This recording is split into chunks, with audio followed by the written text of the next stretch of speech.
So we've had quite a lot of interesting questions in the news that broke about a month or so ago now in the sale of Saulderson Media, a business that I personally have been sort of NED on and scaled, has been advising for about 3 years actually.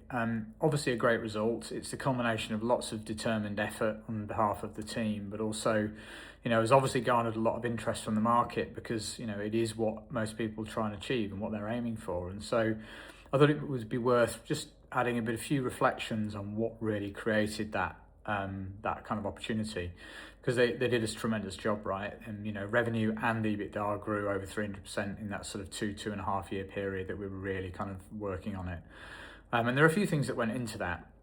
Firstly, specialism, right? Influencer space is hot. There's no denying that. There's lots of opportunity in there, lots happening, and so there's some lessons in that to, if you're going to push water up a hill, at least push it up a hill that's slightly easier to work on. I.e., there's a visceral pain to solve for you now. So think about that. So be in a hot space, and I'll try and pivot towards one. Listen to what customers are really buying.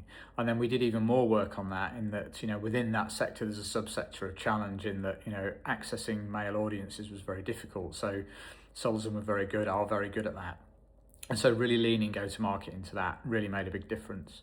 We also then obviously got ahead of some of the sort of internal back office growth challenges. So we made sure that we were ahead on the kind of organizational design and the specializing of roles as the business grew, and then ultimately bringing in the right senior team at the right time as well, and understanding what good enough actually looks like from a senior team perspective. We sort of lent very heavily in sales as well. The founder there, Suit, is has a fantastic personal brand, and that definitely helps and should be a key part of your plan. Getting that founder on stages and sharing thought leadership is critical. But then building a sales engine around that to make sure that it's sort of multifaceted and multi-channel, to make sure that leads are coming from lots of different directions, so we can build pipeline. And then perhaps one of the biggest learnings actually is the determination and sacrifice needed. Suit and team work extraordinarily hard, day and night. There's no such thing as a 9 till 5 if you really truly want to grow something to sell it. They were working 24/7 for a long period of time to achieve this. So it's the typical iceberg, isn't it? You need to really, really be aware and be willing to do that in order to get there. We built obviously some good reporting in that, so we made sure that we had really good sort of ops BI, so we understood utilization and capacity planning and profitability and all of those things. Plugged it into FinOps to ensure that we understood the profitability and margin, questions per client, per team, and all that kind of good stuff, so that basically we can make some really good objective decisions and stay ahead of trends.